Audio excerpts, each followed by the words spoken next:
The night is quiet. The air has finally begun to cool after another long day beneath the Egyptian sun. The warmth still lingers inside the mud brick walls, but outside, a gentle breeze moves across the wide waters of the Nile. It carries the soft scent of wet earth, reeds, and distant fields that now rest beneath the flood. Far away, somewhere beyond the dark riverbank, a bird calls once before becoming silent again. Tiny insects hum in the reeds. Water presses softly against wooden boats tied to simple posts driven into the muddy shore. Everything moves slowly here. The world is patient. There is no hurry. Close your eyes for a moment, and imagine standing beside the great river thousands of years ago. The stars above are bright beyond counting. There are no lamps stretching across distant cities. No engines. No electric lights. Only the gentle glow of small oil lamps inside scattered homes and the pale silver light of the moon resting upon the water. Tonight, you have arrived during one of the most important seasons in ancient Egypt. The Great Flood has come. Each year, almost as faithfully as the sunrise, the Nile rises far to the south.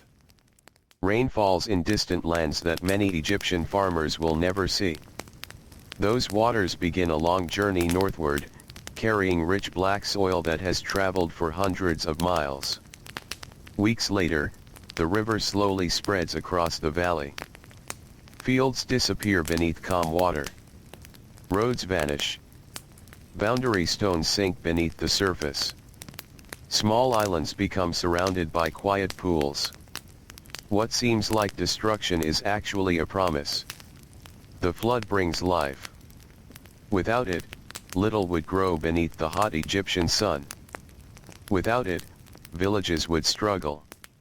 Without it, the kingdom itself could not survive. The people living here know this better than anyone. For them, the rising river is not frightening. It is familiar. It is expected. It is welcomed with quiet gratitude. Tonight, as darkness settles over the valley, countless families have already finished another simple evening meal. Fresh bread rests on low wooden tables. Clay bowls still carry the smell of lentils, onions, and herbs. A few dates remain untouched beside rough pottery cups filled with cool river water. Children have grown sleepy after long hours helping with small household tasks. They lie on woven reed mats beside brothers, sisters, parents, and grandparents. The day's work has ended. Tomorrow will arrive soon enough. In one small village resting near the edge of the flooded fields, a farmer named Hori closes the wooden door of his home. His house is simple. Its walls are made from bricks shaped by hand from Nile mud mixed with chopped straw. They dried beneath the sun many seasons ago. Their surfaces carry small cracks from years of heat, wind, and dust, yet they remain strong. The roof is flat, built from wooden beams covered with reeds and packed earth. During warm nights, families sometimes climb onto the roof to sleep beneath the stars, where the moving air feels cooler than inside. Tonight, however, Hori remains indoors. His wife carefully folds a linen cloth after wiping the evening meal from smooth pottery dishes. Their youngest daughter has already fallen asleep with her head resting against her mother's lap. A tiny oil lamp flickers quietly. Its flame dances whenever the breeze slips through the doorway. Shadows drift slowly across the walls. Nothing inside the home feels grand. A few baskets. Several jars holding grain. Bundles of dried onions hanging from wooden pegs. Simple stools. A grinding stone worn smooth by many years of preparing flour. Everything has its place. Everything has been used countless times. Nothing is wasted. Outside, the flood water lies peacefully beyond the village. In the moonlight it almost looks like another sky, stretching across the valley until it meets the distant darkness. Tomorrow morning, before sunrise, Hori will walk toward the water. Not because crops are growing.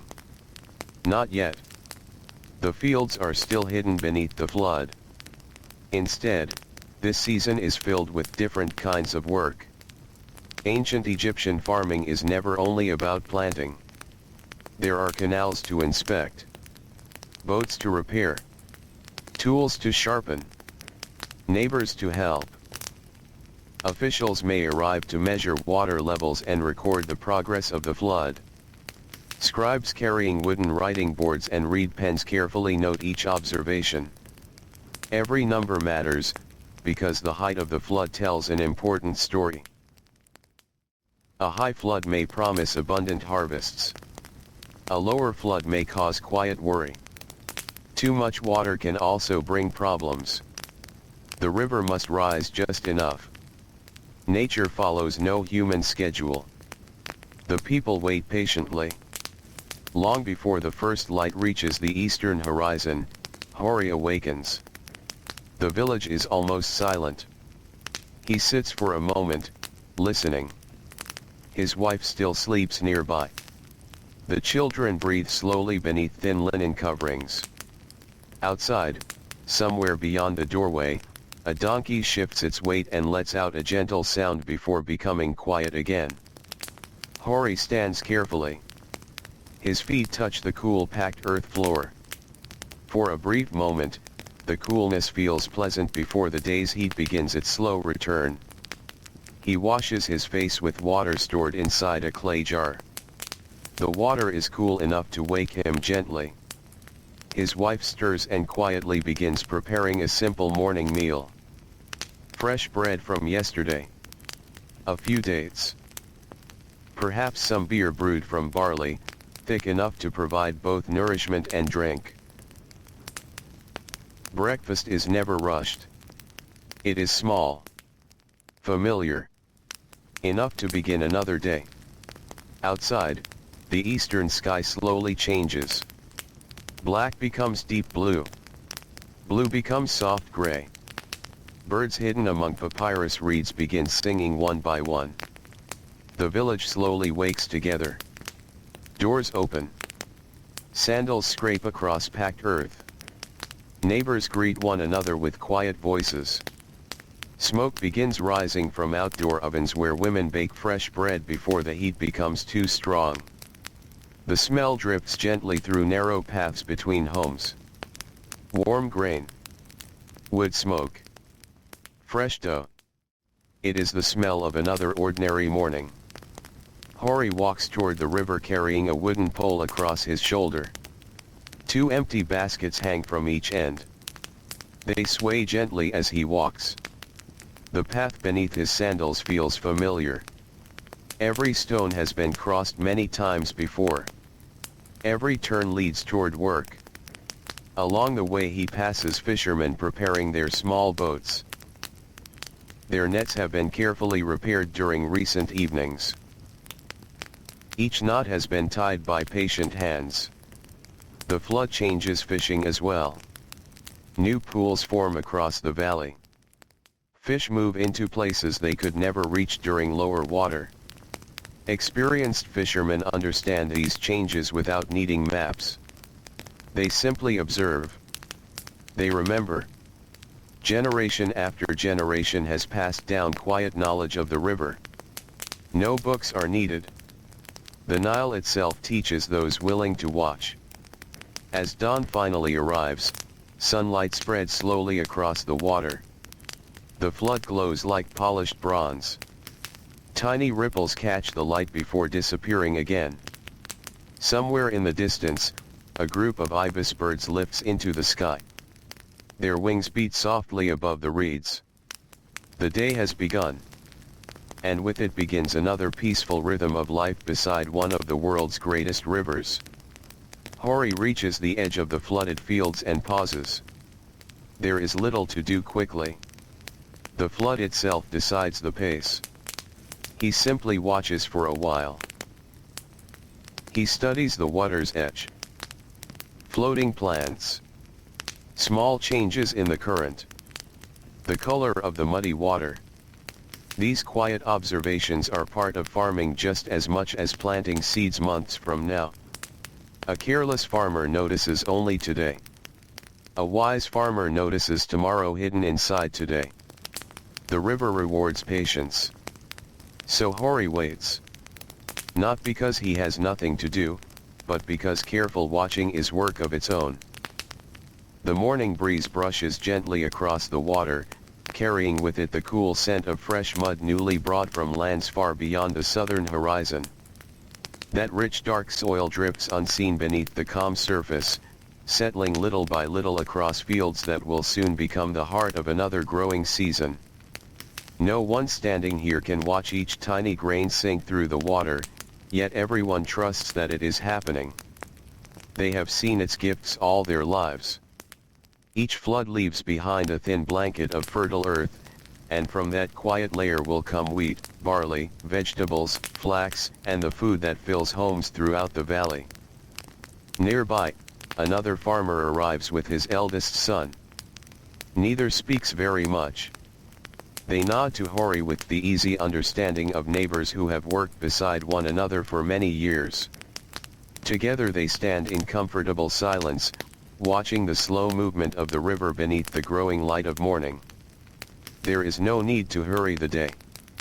The flood has its own steady rhythm, and the people who live beside it have learned, over countless generations, to let their own lives follow the same gentle pace. The first warmth of the morning settles gently over the flooded valley. It is not yet the fierce heat that will arrive later in the day. For now, the air is soft, carrying the cool breath of the river as it drifts across the broad sheet of quiet water. Small ripples move toward the shore and disappear among clusters of papyrus. Dragonflies skim the surface for a moment before changing direction, their delicate wings catching the growing sunlight.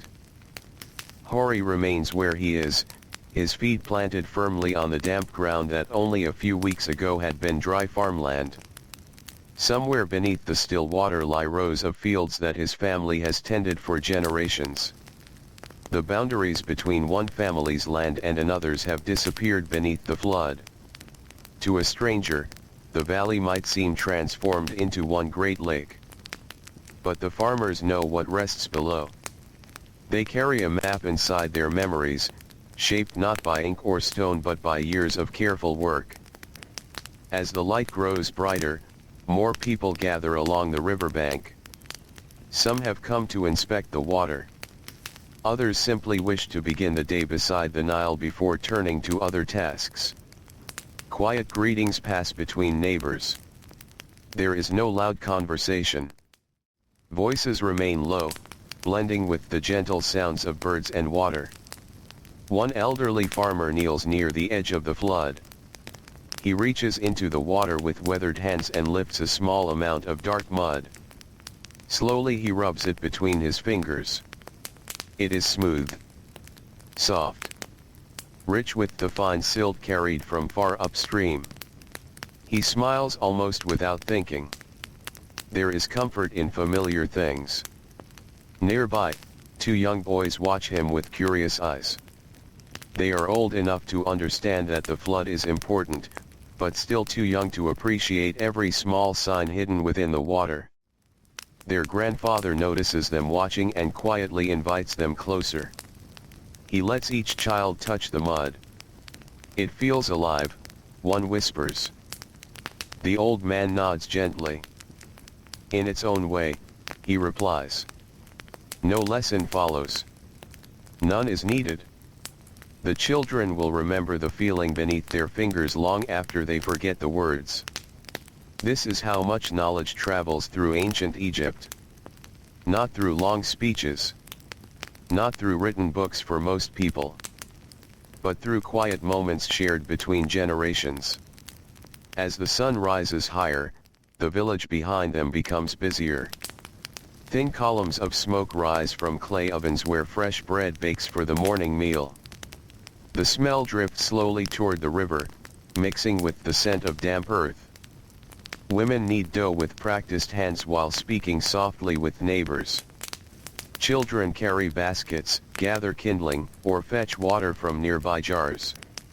Even the youngest members of each household learn small responsibilities early in life. Inside Hori's home, his wife, Merit, has already finished sweeping the floor with a bundle of reeds tied together. The dust settles outside the doorway where the morning breeze quickly carries it away. She checks the storage jars lining one wall. One contains barley. Another holds wheat from the previous harvest. Several smaller jars protect dried beans, onions, garlic, and herbs gathered months before. Each container represents careful planning. The flood season is not a time when food grows in the fields. Families depend upon what they have already stored. Nothing can be wasted. Merit measures each handful carefully. She has done so every morning for many years. She does not count aloud. Her eyes alone tell her exactly how much grain the household can spare. This quiet understanding has become part of her daily rhythm. Outside the house, their eldest daughter helps grind grain into flour. She kneels beside a large grinding stone polished smooth by countless years of use. Another stone fits comfortably beneath her hands. Slowly she pushes it back and forth. Forward. Back. Forward again. The sound is soft. Stone against stone. Grain becoming flour. It is one of the oldest sounds in the village. The work requires patience more than strength. Her arms grow tired after a while, but she continues without complaint. Every family depends upon flour. Every loaf of bread begins here, with long hours of careful grinding. Nearby another woman sings quietly as she works. The melody is simple, gentle. Its rhythm follows the movement of her hands rather than any instrument. Several others join without speaking. No performance is intended. The song simply makes the work feel lighter. The voices rise and fall like the breeze moving through reeds along the riverbank. Meanwhile, Hori walks farther along the flooded edge with several neighboring farmers.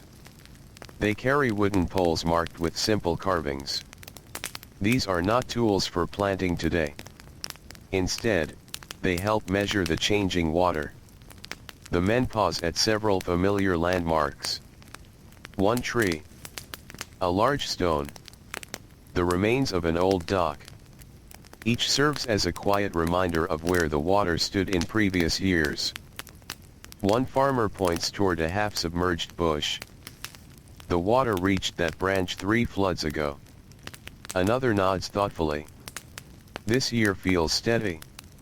No one rushes to make predictions. The Nile has taught them humility. It follows its own path. By mid-morning the sunlight reflects brightly from the flood, making the valley shimmer beneath a pale blue sky.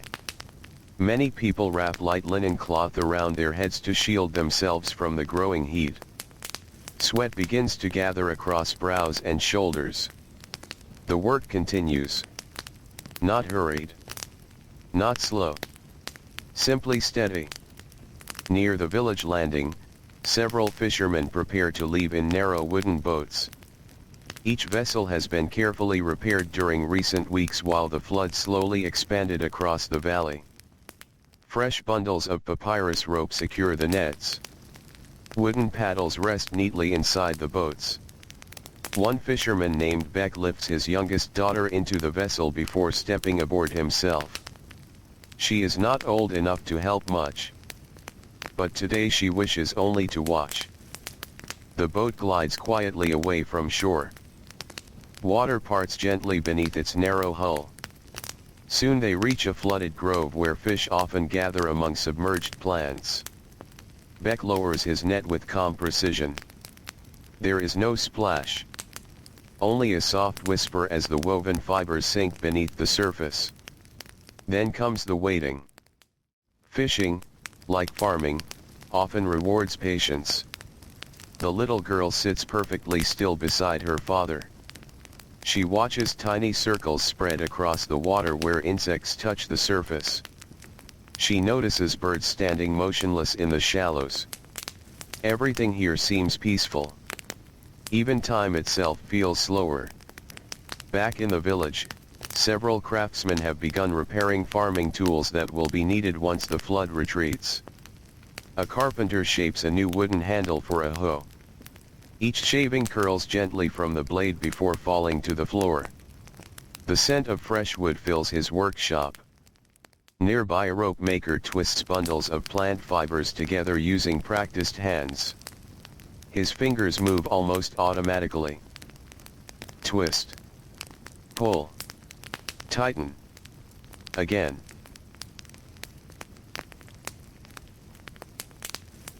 Again. Each length of rope may one day secure a boat, lift heavy baskets, or help guide livestock across the fields. Nothing is made carelessly. Every tool matters. Every object has a purpose. Across the lane, a potter sits beside his wheel. The flood has provided fresh clay, rich and smooth. He kneads it carefully before placing it at the center of the spinning surface.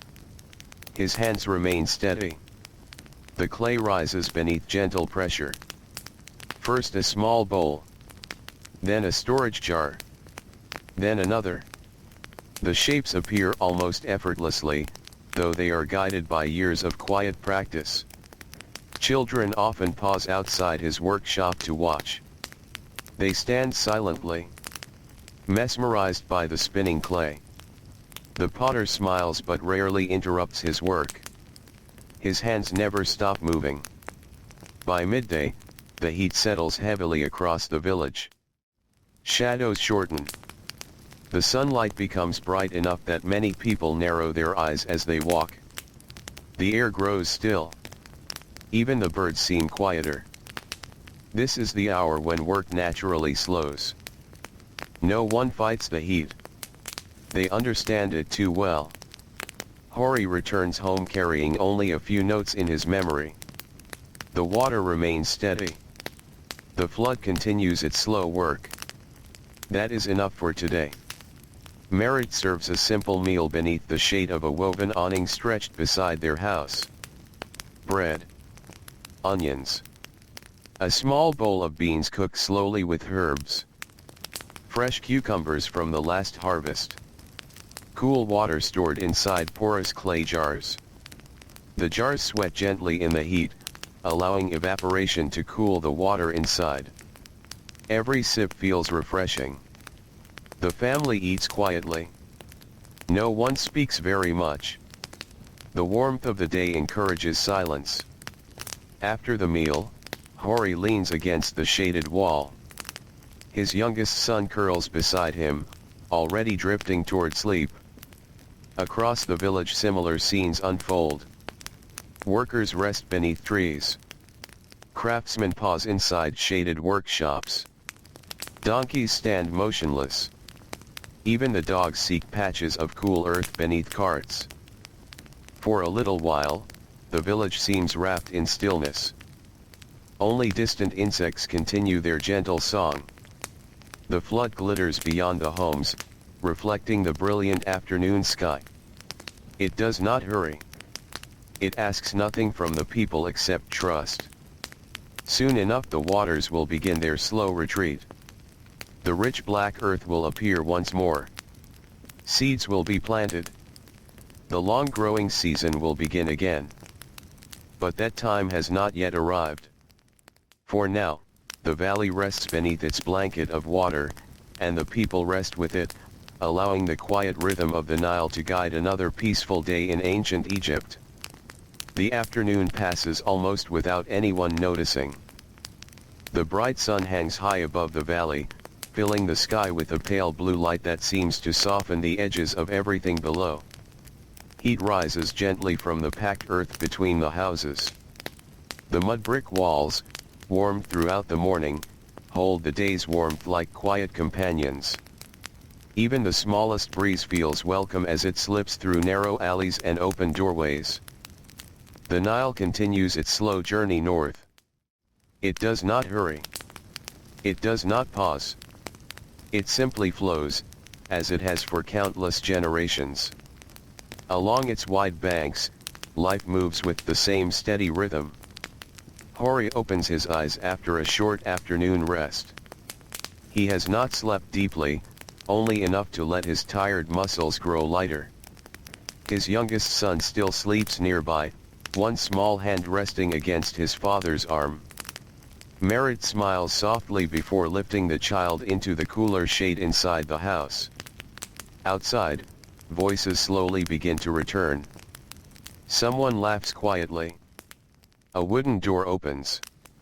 A donkey shakes its head, making the small bell around its neck ring only once before becoming still again. The hottest part of the day is beginning to pass. People return to their work without anyone calling them. There are no bells marking the hour.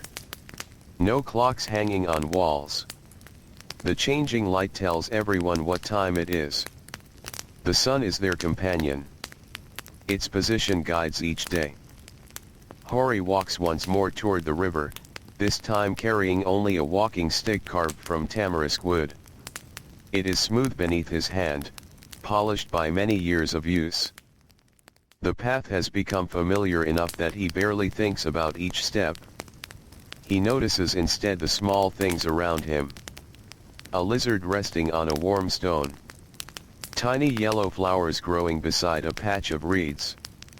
The shadow of a bird gliding silently across the ground.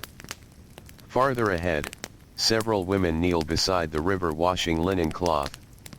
They work patiently. Each piece of fabric is soaked, rubbed gently with fine sand, rinsed, and spread across flat stones to dry beneath the sun. The white linen catches the afternoon light. Soon the breeze begins to move through the cloth, making it ripple softly like quiet sails. The women speak together in calm voices. They share small stories about their children. They wonder whether the flood will remain high for another month. One mentions that her oldest daughter will soon begin helping more with weaving. Another smiles as she remembers her own childhood during flood season.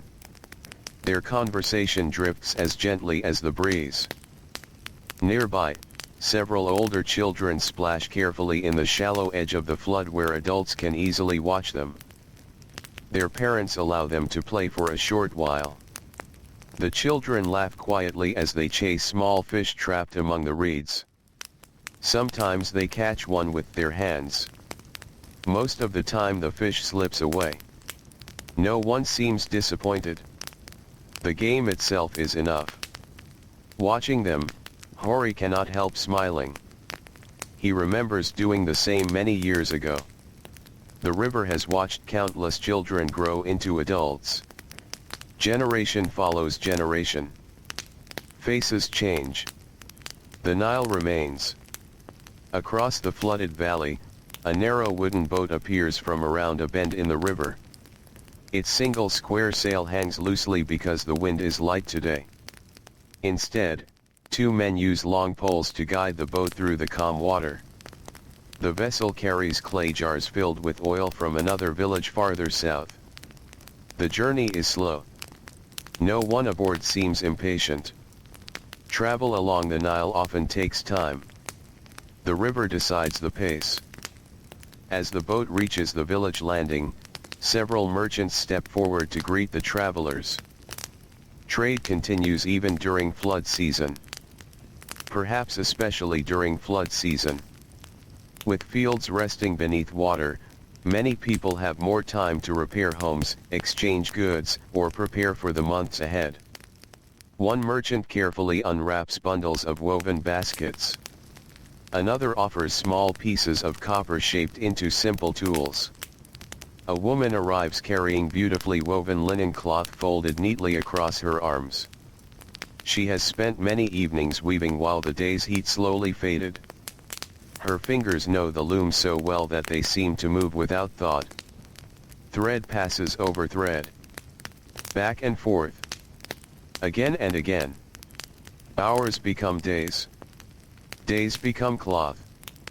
Each piece is plain. Strong. Useful.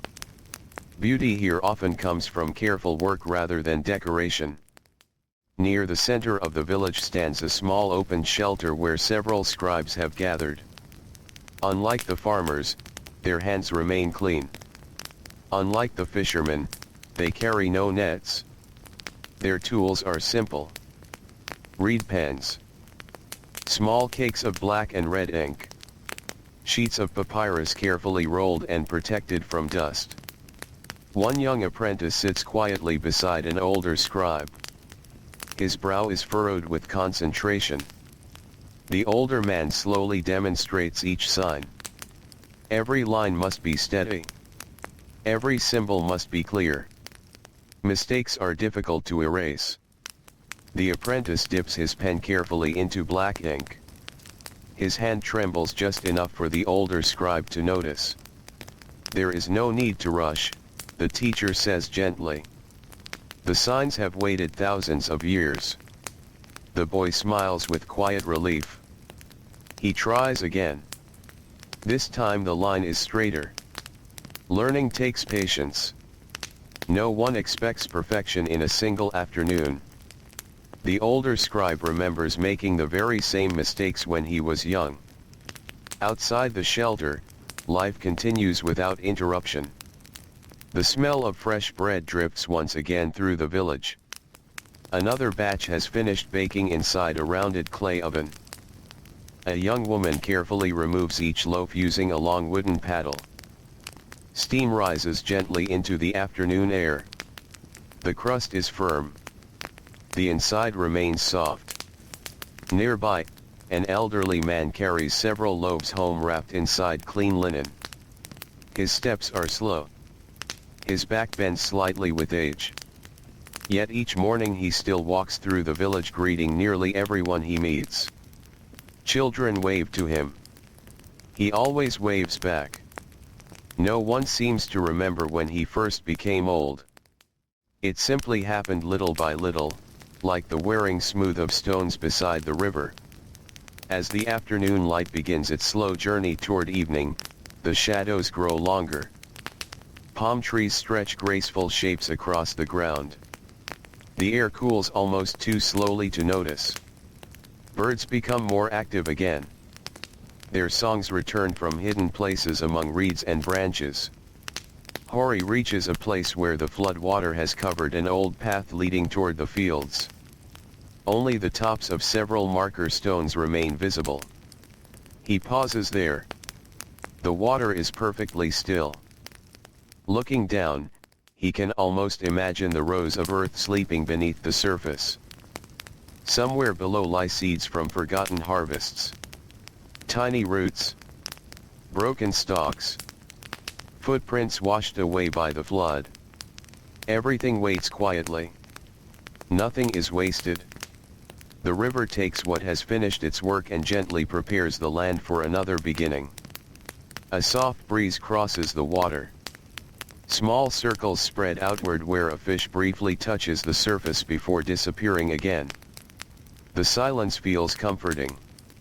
Not empty. Simply peaceful. A pair of cranes steps carefully through the shallows. Each movement is slow and deliberate. They search for food with endless patience. One bird pauses for so long that it almost seems carved from stone. Then, without warning, its beak slips into the water and emerges with a tiny fish. The moment passes almost as quickly as it arrived. Stillness returns. Hori watches them for several minutes before turning back toward the village. As he walks, he passes a group of workers repairing a canal gate. Although the flood covers much of the land, everyone knows that the canals will soon become important again. Wooden beams are inspected. Ropes are replaced. Mud packed around the edges is smoothed by careful hands. The workers move steadily. No one raises their voice. The work itself creates its own quiet rhythm. A beam is lifted. A peg is hammered gently into place. A rope is tightened. Dust settles. The gate stands ready for the season still to come. One younger worker wipes sweat from his forehead and looks toward the flooded fields. It feels strange repairing canals while they are underwater, he says. An older man smiles. We repair them now, he replies softly, because later they will already be needed. The younger worker nods. The answer makes perfect sense. Much of life beside the Nile depends upon preparing before preparation seems necessary. The flood gives time for such work. It invites patience. It rewards those who think quietly about tomorrow. As evening slowly approaches, the sky begins changing once more. The bright blue softens into warmer shades. Golden light touches the tops of the date palms. The river reflects colors that seem to melt into one another. Amber, copper, soft rose. The village grows calmer again. The busiest hours have passed. Children return home carrying little bundles of reeds gathered for weaving or fuel. Goats wander back toward simple pens beside the houses. Fishermen guide their boats to shore, lifting baskets that hold the day's catch. Some fish will be cooked tonight. Others will be salted and dried for days when fresh food is harder to find. Nothing is forgotten. Nothing is wasted. Merit is already preparing the evening meal. She crushes garlic with smooth stones before adding herbs gathered earlier in the season. The rich smell fills the small house. A clay pot simmers gently over glowing coals. Outside, neighbors begin lighting tiny oil lamps one by one. As daylight fades, warm points of golden light appear throughout the village. Each lamp glows quietly inside a doorway or beside a window. From a distance they resemble stars that have settled gently upon the earth. The flood reflects those tiny lights. The Nile carries them softly downstream. Night is slowly returning to ancient Egypt. And once again, the great river breathes its calm and timeless rhythm beside the sleeping fields, where tomorrow will arrive as gently as it always has. Evening settles over the valley with the quiet certainty of an old friend.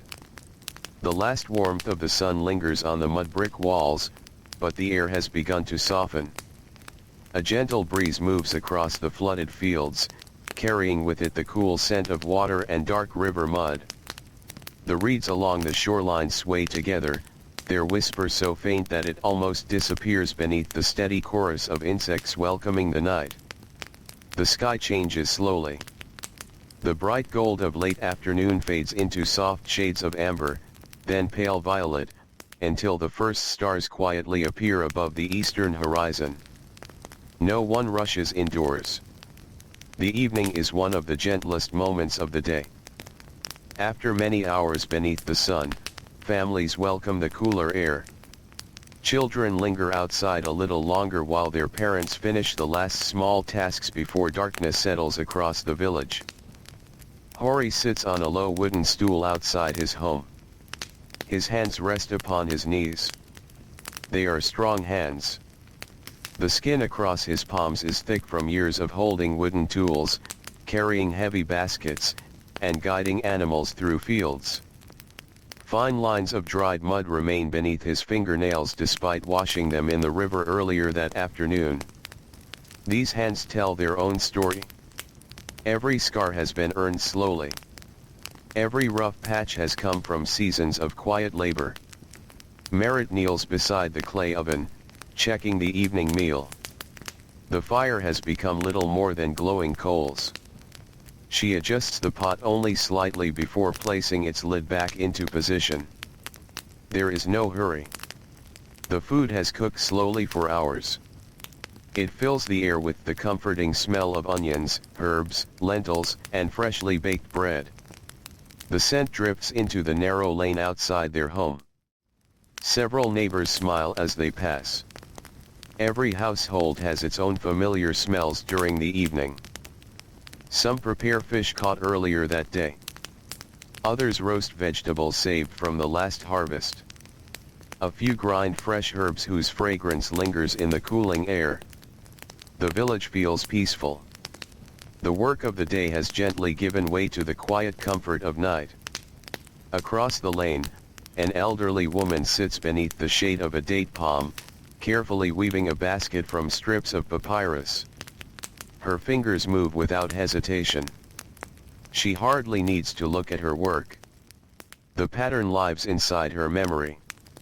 One strip passes over another. Then beneath. Then over again. The basket slowly grows beneath her patient hands. Her granddaughter watches closely. She sits cross-legged beside her grandmother, trying to copy the same careful movements with a much smaller bundle of reeds. Her first basket is uneven. The sides lean gently to one side.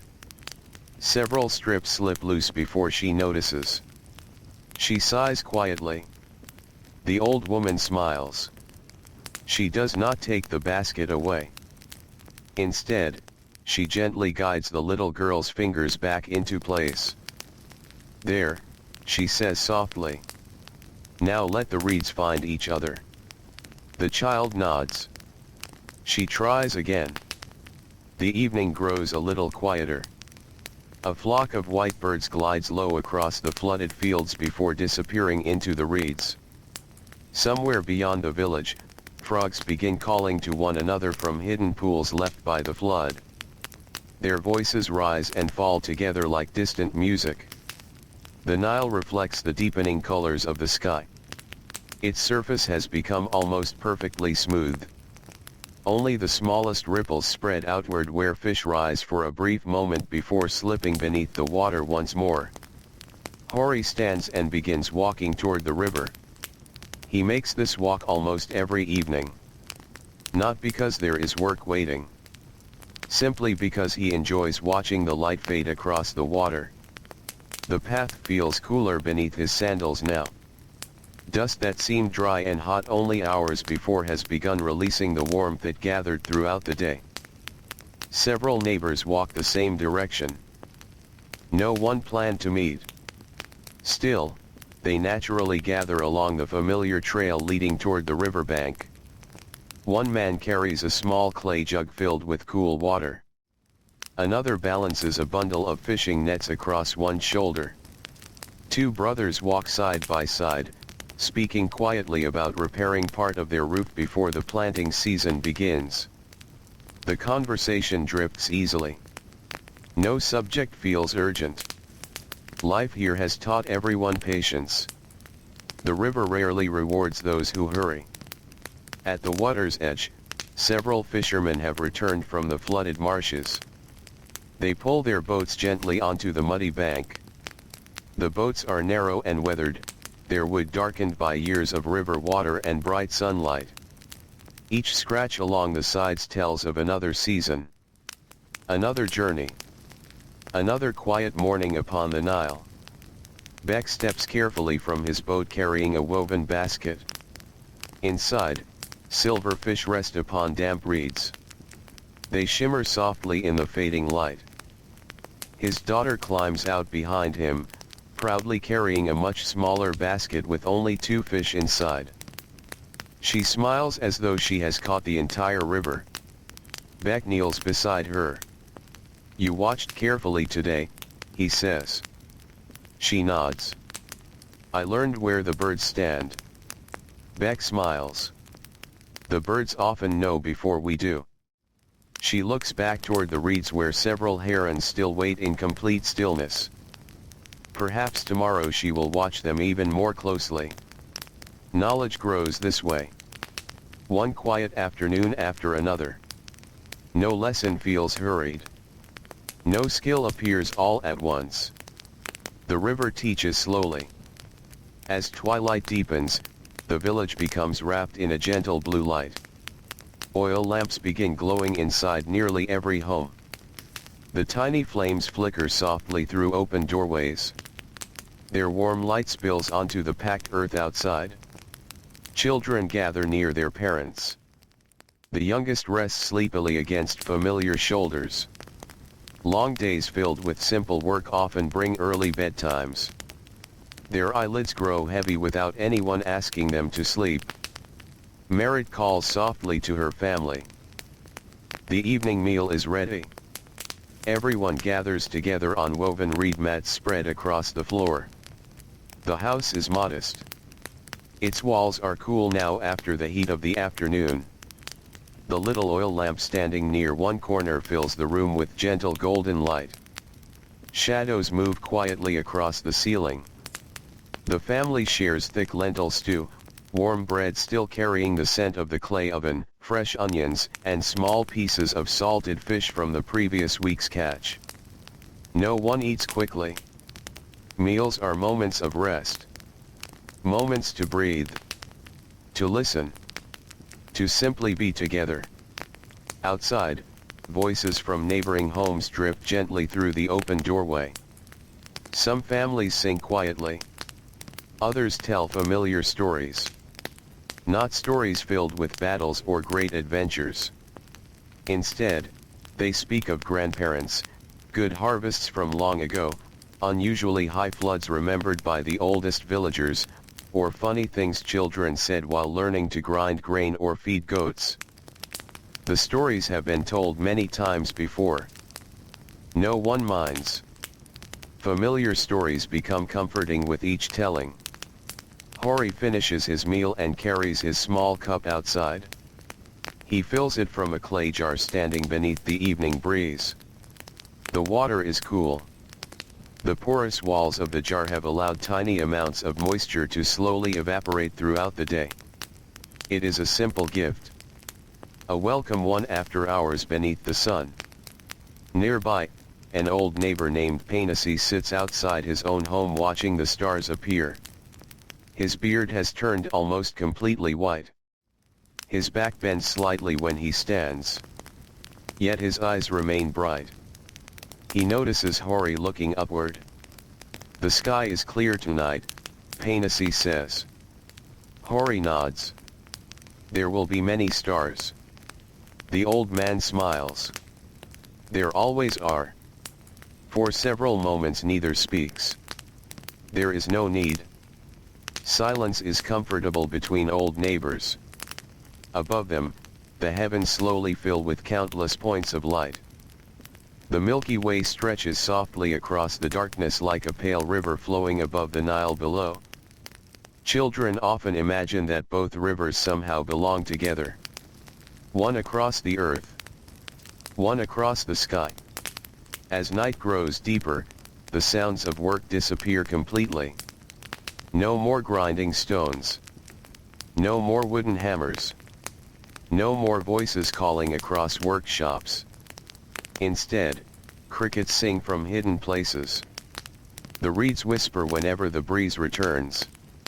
Water laps gently against moored boats. A donkey shifts quietly in its shelter before settling once again. The village begins preparing for sleep. Merit spreads woven mats across the floor. She folds soft linen cloth for coverings. The youngest child is already asleep before she finishes. His breathing is slow and even. His small hands remain dusty despite washing them before supper. Hori smiles gently. Tomorrow the dust will return. It always does. Tomorrow morning bread will bake once again. Boats will drift across the flood. Craftsmen will shape wood and clay. Women will grind grain until flour gathers in smooth white piles. Children will carry water, gather reeds, and slowly learn the quiet work that has shaped this valley for countless generations. The flood still covers the fields, but life has never stopped. It has only changed its rhythm. This season is not empty. It is filled with preparation. With repair. With patient waiting. Long before seeds return to the earth, the people themselves are quietly becoming ready for another harvest. Far beyond the village, where the Nile bends gently through the dark landscape, the moon rises above the eastern desert. Its pale light stretches across the floodwaters in a shimmering path. The water seems almost silver now. Still. Calm. Endless. The great river continues its silent journey beneath the stars, carrying cool water through the sleeping land, while every home along its banks slowly grows quieter, one peaceful breath at a time. The moon climbs higher above the valley. Its pale light settles gently across the floodwaters, turning the broad surface of the Nile into a quiet ribbon of silver. The current is almost impossible to see now. Only where the moonlight catches the smallest ripple does the river reveal that it is still moving, still making its long journey toward the northern sea. The village has grown quiet. One by one, the small oil lamps inside the houses have been covered or gently blown out. A few still glow faintly through open doorways, but most homes have surrendered to the darkness. The sounds of daytime have faded. No grinding stones. No hammers striking wood. No voices calling across the lanes. Instead, the night offers its own peaceful music. Crickets sing among the reeds. A frog answers from the edge of the flooded fields. Somewhere across the river, a nightbird calls only once before silence settles again. Hori lies awake for a little while. Sleep does not always arrive the moment the body rests. His home is simple, yet it feels familiar in every small detail. The mud brick walls still hold a little warmth from the day's sun. The woven reed mat beneath him has softened over many years of use. Above, heavy wooden beams support the flat roof, their shadows barely visible beneath the dim glow of a tiny oil lamp left burning near the doorway. Beside him, Merritt is already asleep. Their youngest son has curled close to his mother, breathing slowly. The older children sleep nearby beneath light linen coverings. The room is peaceful. Outside, the breeze slips gently through the doorway. It carries the cool smell of river water mixed with damp earth. Hori closes his eyes. Tomorrow will bring another ordinary day. That thought is comforting. Life beside the Nile is built upon ordinary days. Thousands of them. One follows another so quietly that years pass almost unnoticed. Before long, Hori is asleep. The village rests together. Only a few people remain awake. At the edge of the settlement, an elderly fisherman sits beside his boat. His name is Nebu. He has grown old upon this river. His face carries deep lines shaped by sunlight, wind, and long years spent watching the water. Tonight he is repairing a fishing net beneath the moonlight. He works slowly. There is no rush. His fingers know every knot. They tie each loop with calm confidence, even in the dim light. A small basket of twine rests beside him. Every so often he pauses, stretches his back, and listens. The river is never completely silent. Water brushes softly against the side of his boat. Tiny fish disturb the surface. Reeds sway together whenever the breeze returns. For Nebu, these sounds are as familiar as the voices of his own family. He cannot remember a night without them. When he was a young boy, his father brought him here after sunset. The old man had repaired nets in exactly the same place. Years later, Nebu began bringing his own son. Now his grandson sometimes sits beside him, asking quiet questions about fish, birds, and the changing water. Knowledge moves gently through families. It is shared during peaceful evenings like this one. No lessons are hurried.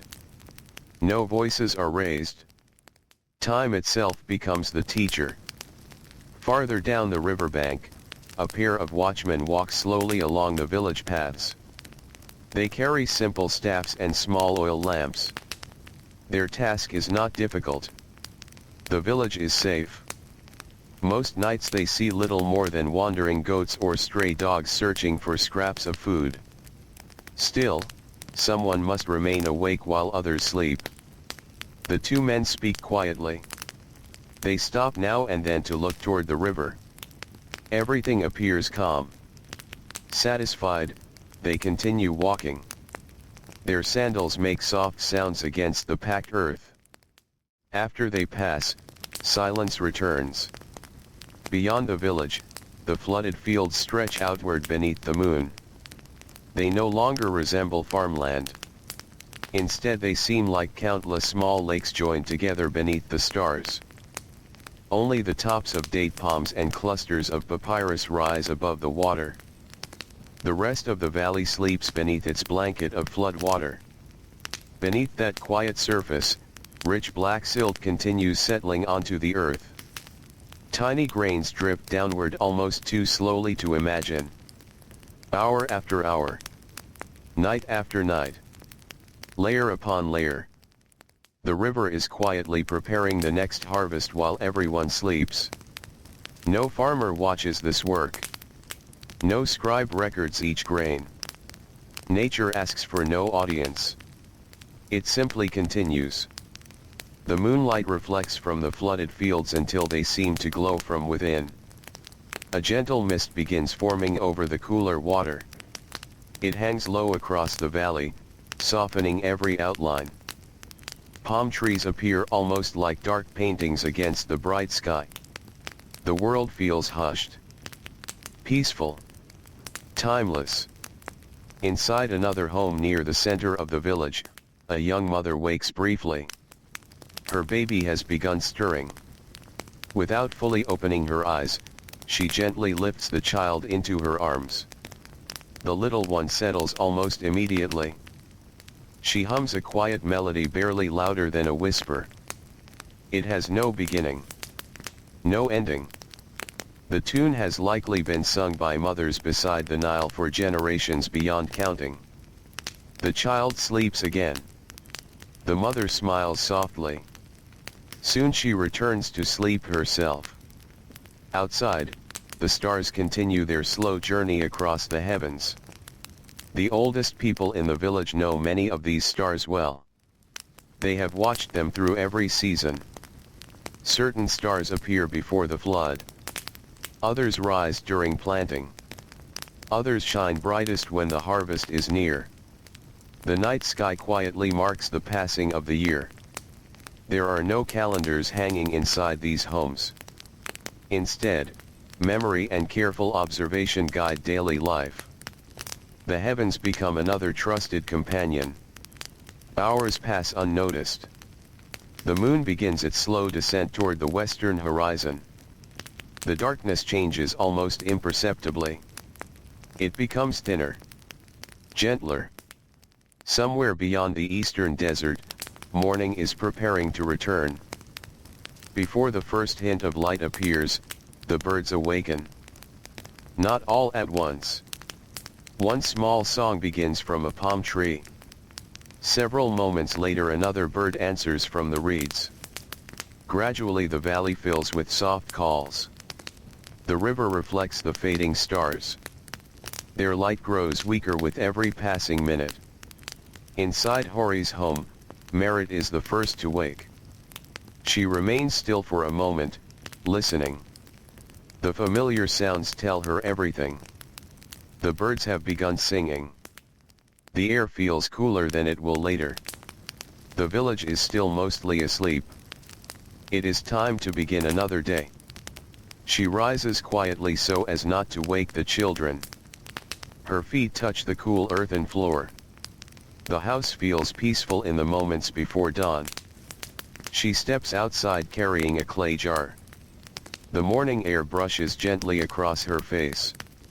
The sky above is deep blue now, with only a few bright stars remaining.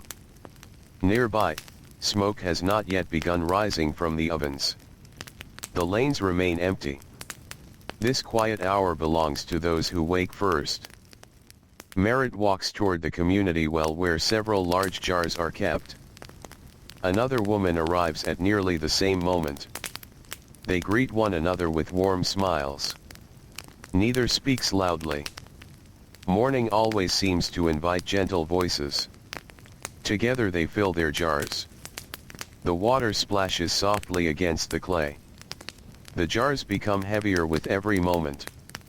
Balanced carefully upon folded cloth placed atop their heads, the women begin the slow walk home. Years of practice allow them to walk with remarkable steadiness. Hardly a drop spills. As they pass through the sleeping village, the eastern horizon begins to glow. Only a thin line of pale gold appears at first. It grows brighter little by little.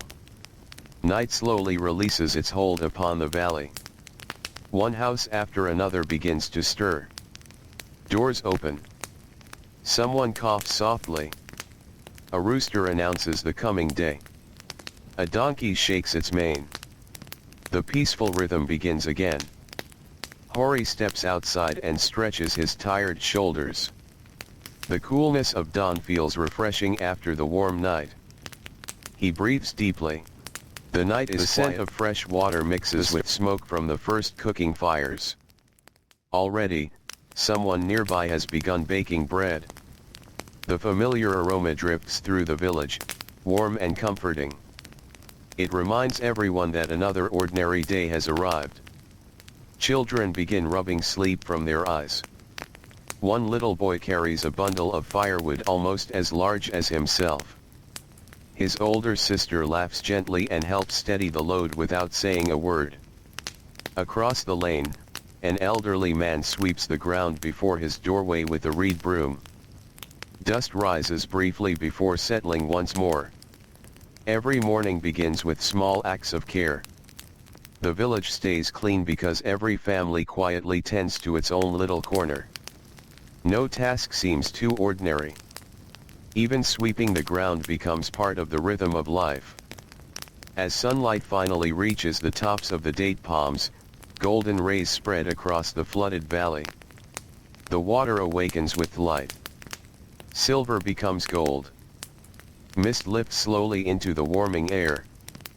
Birds glide low over the reeds, searching for breakfast before the heat grows stronger. The Nile greets another day exactly as it greeted yesterday. Steady. Patient. Unchanging in its quiet purpose. Hori walks once more toward the riverbank. His sandals leave fresh footprints in the damp earth. Soon the rising sun will erase them. Tomorrow new footprints will take their place. And so another peaceful day begins beside the great flood, where the ancient river continues its timeless work, and every ordinary person quietly shapes a life of patience, labor, family, and hope beneath the gentle Egyptian sky. The first rays of the morning sun spread slowly across the valley, touching the tops of the date palms before reaching the quiet waters below. The light is soft at first, almost gentle enough to be mistaken for moonlight. Then, little by little, the colors of the land begin to awaken. The flooded fields shimmer with pale gold. The reeds along the riverbank glow softly. The mud brick homes, cool through the night, begin welcoming the warmth of another day. The village rises with the sun. There is no loud signal announcing the morning. No bell rings across the fields. Instead, each family wakes in its own quiet rhythm. A door opens. A clay jar is lifted. Someone coughs after the cool night air. A child laughs sleepily while rubbing tired eyes. The sounds blend together until the village itself seems to breathe awake. Merit kneels beside the clay oven. The fire she carefully protected beneath a layer of warm ash the night before still holds a few glowing coals. She smiles. Starting a new fire is difficult. Keeping one alive through the night is easier. With a few pieces of dry straw and small twigs, the glowing embers awaken once more. Tiny flames begin dancing. The familiar smell of wood smoke drifts into the cool morning air. Soon flour from yesterday's grinding becomes dough beneath her hands. She presses it slowly. Folds it. Turns it. The dough feels smooth and cool against her fingers. She has made bread nearly every day since she was a young girl. Now the movements require almost no thought. Her hands remember. Outside, Hori carries 2 empty baskets toward the village landing. Today he hopes to gather bundles of papyrus that have grown thick along the edges of the flooded marshes. Papyrus serves many purposes. Some stems become rope. Others become mats for sleeping. Some are woven into baskets. The soft inner parts may even become writing material in the workshops of skilled craftsmen. Very little of the plant is wasted. The flood has encouraged fresh growth. Tall green stalks rise well above the water.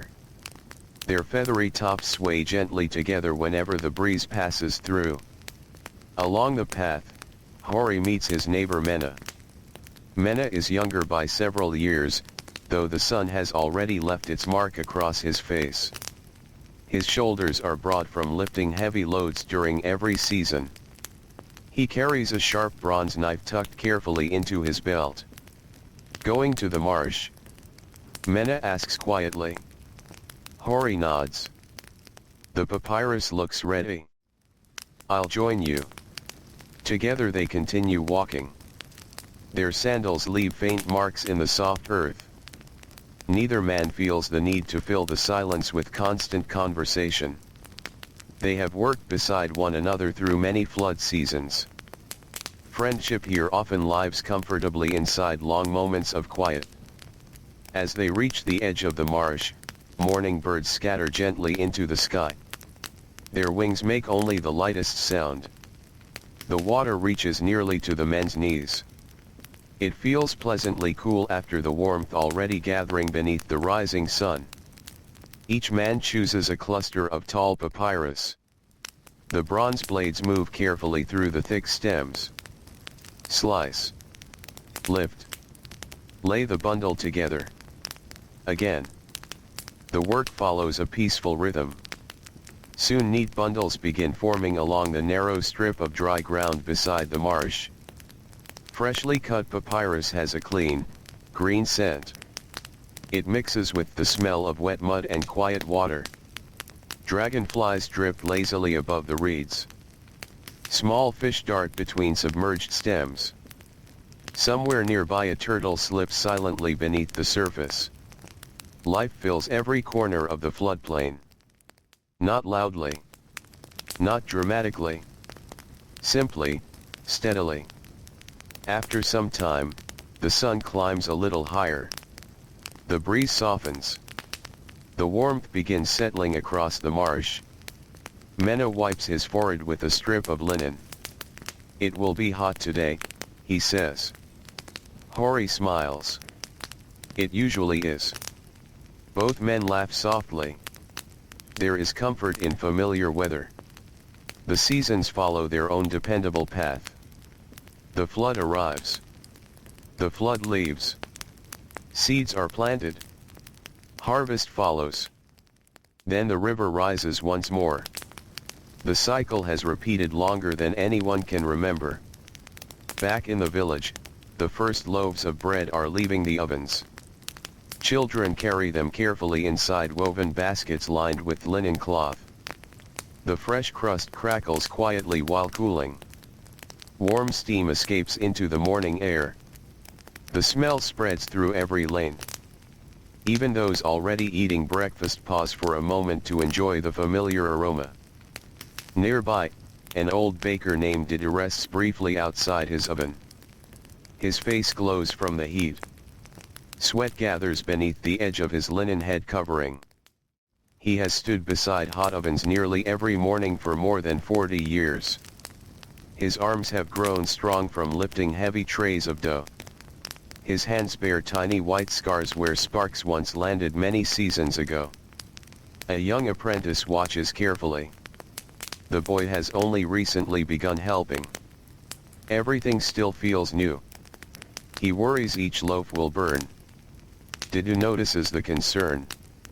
He gently places one hand upon the boy's shoulder.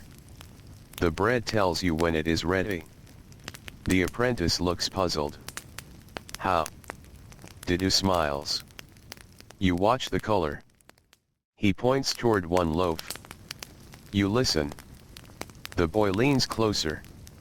The crust makes tiny cracking sounds while cooling. And you smell it? The rich scent of fresh bread fills the air. No one can hurry bread. The apprentice nods slowly. He understands. Some lessons cannot be explained quickly. They must simply be lived. Farther along the village path, a potter has already begun preparing clay gathered after the flood. He kneels beside a large basin, pressing the wet earth with his feet. The clay feels cool between his toes. He removes tiny stones one by one. Nothing sharp must remain hidden inside. The smoother the clay, the stronger the finished vessel. Nearby stand dozens of completed jars. Some are large enough to store grain for many months. Others hold water.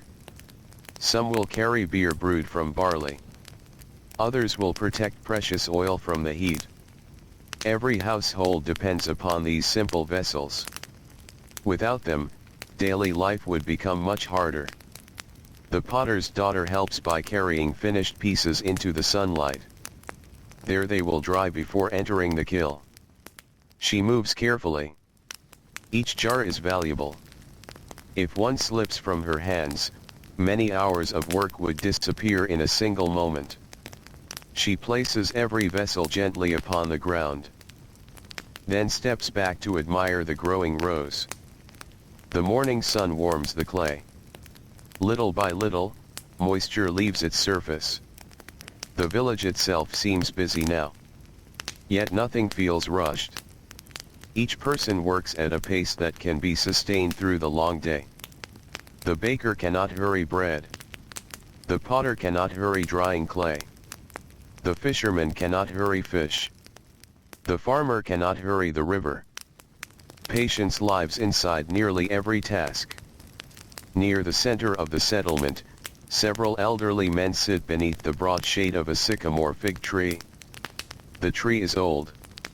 Its branches spread wide, offering welcome relief from the strengthening sun. The men are no longer expected to carry heavy baskets or guide plows through fields. Their hardest working years have passed. Yet they remain important. Young people often stop to ask questions. One asks about repairing a canal wall. Another wonders whether the flood feels higher than in previous years.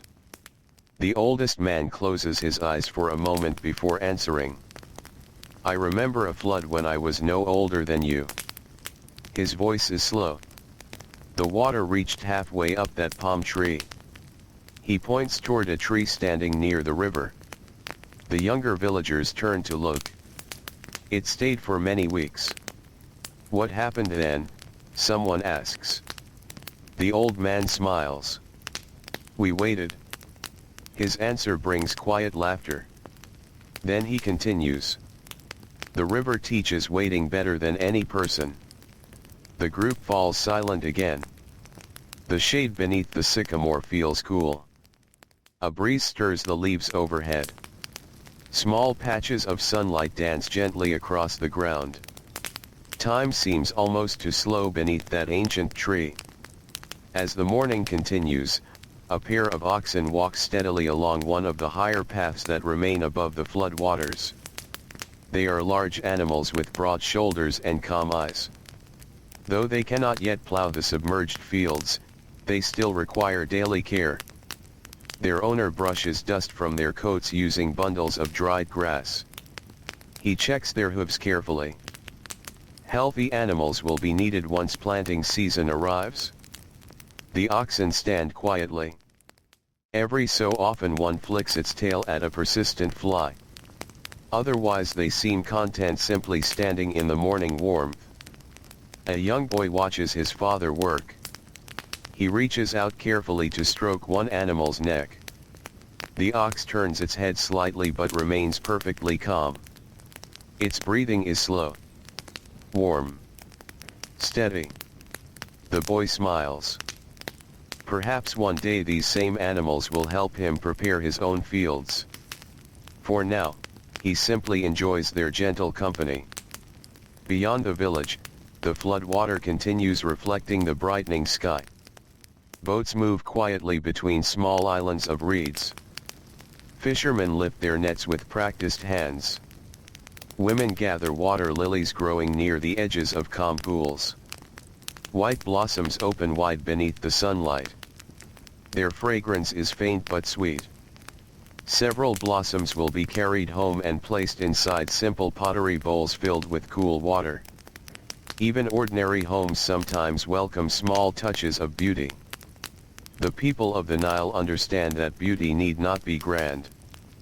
It may be found in fresh bread cooling on a woven mat, in clean linen drying beneath the morning breeze, in sunlight shining across calm water, in birds lifting gracefully above the reeds, or in the quiet satisfaction that comes from another peaceful morning, where the great flood continues its patient work, and every ordinary family begins another day with grateful hearts, steady hands, and the timeless rhythm of the ancient river guiding them gently forward.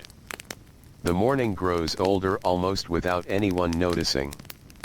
The sun climbs a little higher above the eastern desert, and the gentle coolness of dawn slowly gives way to the familiar warmth that will settle over the valley for the rest of the day. Long shadows begin to shorten across the village paths. The light becomes brighter upon the flood water, where thousands of tiny reflections dance together like scattered pieces of polished stone. The Nile seems endless. It stretches beyond every bend in the riverbank, disappearing into a soft haze where sky and water almost become one. Hori and Mena lift the last bundles of freshly cut papyrus onto their shoulders. The stalks are tied neatly with thin strips of reed. Though each bundle is not especially heavy, carrying them requires balance more than strength. The long green stems sway gently with every step. The men begin the slow walk back toward the village. Their sandals leave damp prints upon the earth before the growing warmth quickly dries them away. Along the path they pass several white cattle standing in the shade of a cluster of acacia trees. The animals chew slowly, almost thoughtfully. Their ears flick now and then to chase away persistent flies. One calf lies quietly beside its mother, its legs tucked beneath its body. Its breathing is slow, peaceful. A young herdsman watches over them from a nearby stone. He is no older than 15 summers. His work begins before sunrise almost every morning. He knows each animal by sight. He notices immediately if one walks differently, eats less, or seems unusually tired. The herd depends upon careful attention. Much of his day is spent simply watching. Watching has become a skill of its own. He studies the sky, the wind, the behavior of birds, the changing edge of the flood. Small observations often prevent larger problems. Few people praise such quiet work. Yet it is valuable all the same. As Hori reaches the village, the familiar sounds of daily life greet him once again. The steady scrape of grinding stones. The gentle tapping of a carpenter shaping wood. The soft murmur of neighbors speaking outside their homes. A goat bleats once before lowering its head to nibble at a small pile of dry reeds. Somewhere nearby, a child begins singing to herself while carrying water. The tune wanders gently from one note to another. No one asks where she learned it. Perhaps from her mother. Perhaps from her grandmother. Perhaps from countless evenings spent listening while bread baked beside the fire. Songs travel easily through generations. No one owns them. They simply become part of life. Merit steps outside just as Hori arrives. She smiles when she sees the bundles of papyrus. That should last us for some time. I think so, Hori replies. Together they carry the bundles behind the house, where they will dry beneath the sun. Some will become new sleeping mats before the next flood season arrives. Others may be woven into baskets for storing onions or grain. Nothing is decided today. There is time. The flood teaches everyone not to hurry tomorrow's work. Nearby, Hori's oldest daughter sits beneath a small awning with her grandmother. Between them rests a simple wooden loom. Threads stretch tightly from one end to the other. The young girl watches carefully as her grandmother guides the shuttle through the waiting strands. Over. Under. Pull gently. Straighten the edge. Again. The movements appear simple. Yet every line must remain even. Every thread must stay under the right amount of tension. The old woman pauses. Now you try. The girl reaches forward. Her fingers hesitate only for a moment. She passes the shuttle through the threads. Not perfectly. One section becomes slightly loose. She notices immediately. Her shoulders sink a little. Her grandmother only smiles. Cloth is patient. She carefully loosens the thread. We simply help it find its place. Together they smooth the woven linen. The mistake disappears. The girl smiles with quiet relief. Around them, the village continues its gentle rhythm. A potter turns his wheel. A basket maker trims loose reeds. Children chase one another around a date palm before being reminded to stay away from the freshly drying pottery. Their footsteps quickly become quieter. Even play seems softer beneath the growing heat. At the edge of the settlement, two brothers repair the roof of their parents' home. The flat roof is made from wooden beams covered with layers of reeds and packed mud. During the last dry season, small cracks appeared where the sun baked the surface day after day. Now, while the flood has paused the heavy work in the fields, there is time for repairs.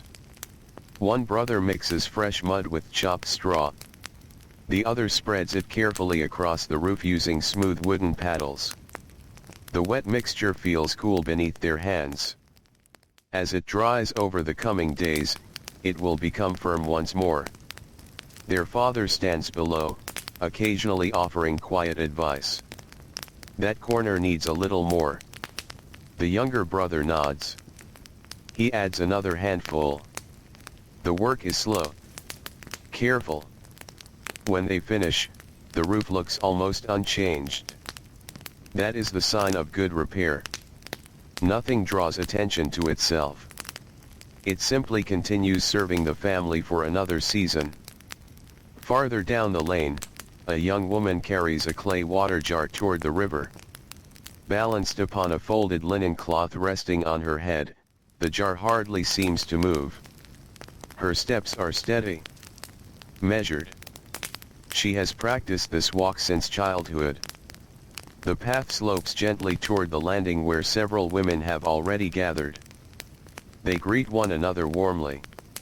Some kneel beside the water to wash vegetables. Others rinse cooking pots until they shine softly beneath the sun. One woman carefully scrubs a linen garment against a smooth stone. She lifts it into the light, checks her work, then rinses it again. Nearby, several ducks paddle lazily through the shallows. Every now and then one dips beneath the surface, sending small circles across the calm water. The women smile as they watch. The ducks seem in no hurry. Neither are they.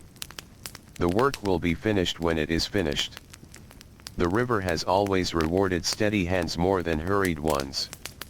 Not far away, a small ferry begins crossing one of the broader channels created by the flood. The boat is wide and sturdy. Its floor is loaded with sacks of grain saved from the previous harvest. Several goats stand quietly near the bow. A pair of chickens rests inside woven baskets. The ferryman pushes against the riverbed with a long wooden pole. The boat glides forward almost silently. Passengers speak in low voices. Some simply enjoy the cool breeze drifting across the open water. Travel during flood season often depends upon boats rather than roads. Paths that were once dry now sleep beneath the water. The river becomes both roadway and companion. It connects villages scattered along its banks. News travels this way. Trade travels this way. Families visit one another this way. The flood changes the landscape, but it does not separate the people. If anything, it draws them closer to the Nile itself. As the ferry disappears around a bend, an elderly boat builder sits beneath the shade of a sycamore tree. Before him rests the curved frame of a new fishing boat. The scent of fresh-cut acacia wood fills the warm air. The old craftsman runs one hand slowly along a smooth plank. His fingertips pause over a tiny rough spot. He reaches for a small stone and rubs the wood until it feels perfectly smooth. Only then does he continue. A young apprentice watches every movement. "Why smooth that place?" the boy asks. "No one will see it." The old man smiles without looking up. "The river will." The apprentice thinks quietly about the answer. The craftsman continues. "Water notices every rough edge." The boy nods. From then on, he begins checking every plank a little more carefully. The lesson settles gently inside him. Like so many lessons here, it arrives without hurry. The morning slowly approaches its middle hours. The warmth becomes stronger. Shadows shrink beneath the trees. Even the birds grow quieter. A pair of fishermen returns with baskets holding fresh tilapia caught among the flooded reeds. The silver scales glisten brightly beneath the sun. Several children gather nearby, watching with wide eyes as the fish are cleaned beside the river. The fishermen work with practiced hands. Nothing is wasted. The fish will feed several families before the day is over. Cats appear almost as if by magic, sitting politely a short distance away. Their tails curl neatly around their paws. They wait with endless patience. Now and then a fisherman smiles and tosses a small scrap toward them. The cats accept their gifts with quiet dignity before returning to watch once again.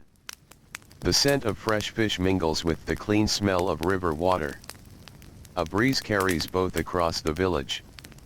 Soon, cooking fires will welcome another meal. But there is still work to be done before midday. Hori wipes a bead of sweat from his brow and looks across the flooded valley. The sunlight stretches endlessly across the water. Beyond the shimmering surface lie fields hidden beneath the flood, quietly collecting the rich black silt that has traveled from distant southern lands. Though invisible now, tomorrow's harvest is already beginning. Not with seeds. Not with plows. But with patient water, gentle currents, and countless tiny grains of fertile earth settling silently onto the sleeping fields. Hori watches for a long moment before turning back toward the village. The river has spoken in the only way it ever does. Not with words. But with calm. With steady movement. With the quiet promise that, in its own time, the land will awaken again. The sun continues its slow climb across the wide Egyptian sky. Its light grows brighter with each passing moment, washing the valley in warm gold. The cool breath of early morning has almost disappeared now, leaving behind the familiar stillness that comes before the heat settles fully over the land. The floodwater reflects the sky so clearly that it is sometimes difficult to tell where one ends and the other begins. Only the gentle movement of the current reminds the eye that the river is forever traveling. Hori makes his way back toward his home with unhurried steps. The bundles of papyrus have been stacked neatly beside the house, their green stems already beginning to dry beneath the strengthening sun. They give off a fresh, sweet scent that reminds him of the marshes. He pauses for a moment before entering. The village is alive with quiet industry. Nothing feels hurried. Everything feels steady. Across the narrow lane, Merritt has spread freshly washed linen across a simple rope stretched between two wooden posts. The cloth moves gently in the light breeze. Every piece catches the sunlight differently. Some glow almost white. Others still hold faint shades of cream from years of careful use. She smooths each edge with the palm of her hand. There is satisfaction in clean linen. It dries quickly beneath the Egyptian sun. Before long, it will be folded carefully and placed inside woven baskets where it will wait for another ordinary day. Inside the house, the morning light slips through the open doorway and paints soft shapes upon the earthen floor. Dust floats lazily through the beams of sunlight. Each tiny grain turns slowly in the air before settling once again. The room smells faintly of bread, of warm clay, of dried herbs hanging from wooden pegs near the wall. Hori reaches for a clay cup and drinks cool water from one of the storage jars. The outside of the jar feels damp beneath his hand. Tiny drops of moisture cling to its surface.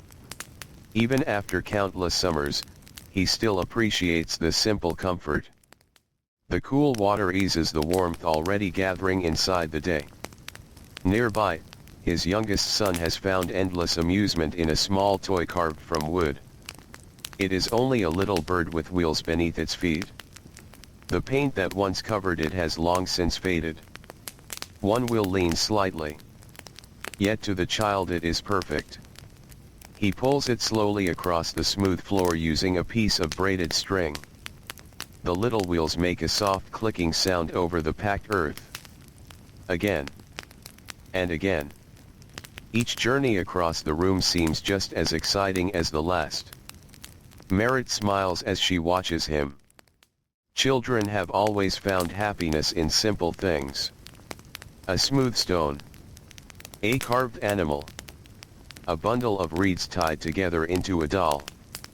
Their games fill quiet spaces without disturbing the calm of the home. Outside, the village paths grow brighter beneath the sun. A pair of donkeys walk steadily toward the river, each carrying large woven baskets balanced across its back. The animals know the path well.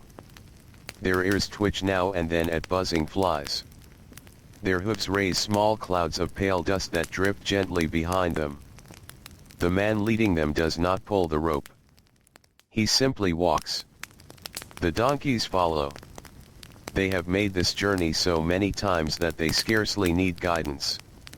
At the landing, several boats have gathered. Some belong to fishermen returning from the marshes. Others have arrived from villages farther upstream. One boat carries bundles of flax tied neatly together. Another brings smooth blocks of limestone cut from quarries many miles away. A third is loaded with baskets filled with onions, garlic, and dried beans. The boats rest quietly against the muddy bank. Their wooden sides creak softly as the water lifts them ever so slightly. Merchants greet one another with warm smiles. They know many familiar faces. Flood season often brings people together in ways that other seasons cannot. Travel by water becomes easier than travel by land. The river becomes the road. News travels upon its surface. Friendships do too. One elderly merchant slowly unties a bundle wrapped in linen. Inside are small jars filled with fragrant oil. He lifts one carefully and removes its clay stopper. A pleasant scent rises into the warm air. It is made from flowers gathered many months before.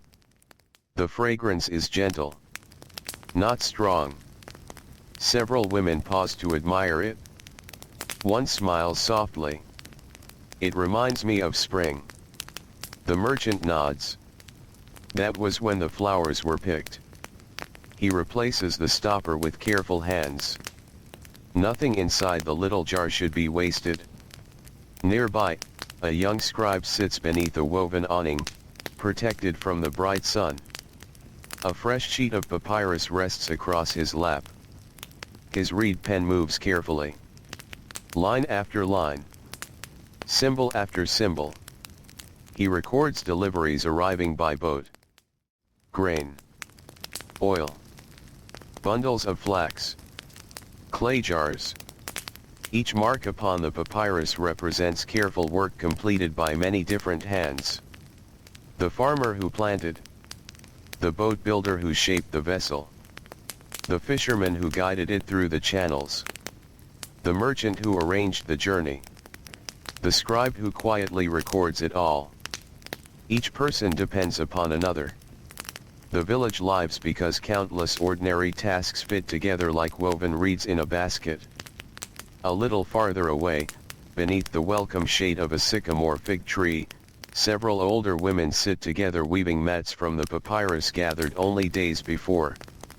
Their fingers move with calm confidence. Each reed is bent gently into place. The fresh green stalks still feel cool and flexible. As they dry over the coming weeks, the finished mats will become firm and strong. One woman pauses for a moment to stretch her hands. Years of weaving have left her fingers slightly bent. Even so, they remain graceful. She smiles as a gentle breeze stirs the reeds piled beside her.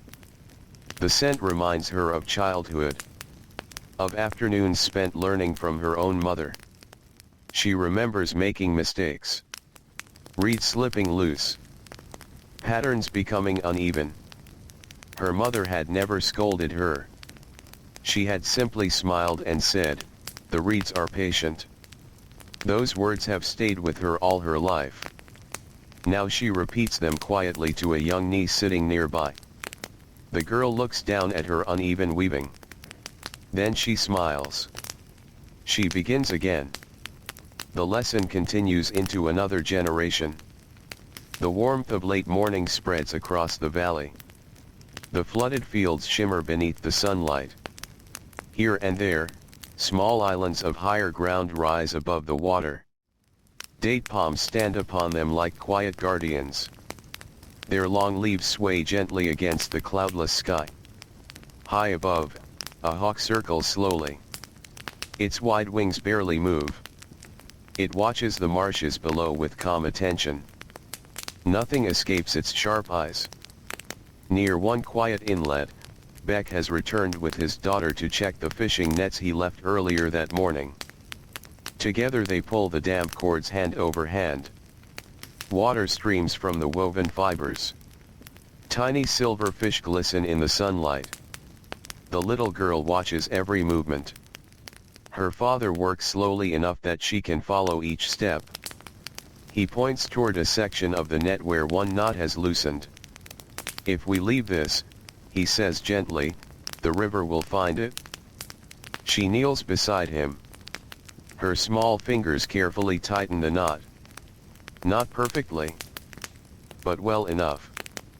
Beck nods with quiet approval. The river teaches us to notice small things. She looks thoughtfully at the repaired knot, then at the calm water stretching beyond the reeds. Perhaps tomorrow she will notice another small thing. Then another. Learning beside the Nile is never hurried. Back in the village, the smell of cooking begins to drip through the warm air once more. The midday meal is still some time away, but several households have already begun preparing it before the strongest heat arrives. Clay pots rest over glowing coals. Steam rises slowly beneath their lids. Onions soften in warm oil. Fresh herbs release their gentle fragrance. A handful of lentils falls into simmering water with the softest splash. The sounds are quiet, comforting. The rhythm of preparing food has remained much the same for generations. Children wander close, drawn by the familiar smells. One little girl carefully fans the fire with a woven reed fan. Each gentle wave of air encourages the glowing coals. Tiny sparks rise for a moment before disappearing. Her grandmother thanks her with a warm smile. No task is too small to matter. Every helping hand is welcome. The village seems wrapped in peaceful purpose. No one is idle. Yet no one appears rushed. Every person knows the work before them. Every task unfolds in its own time.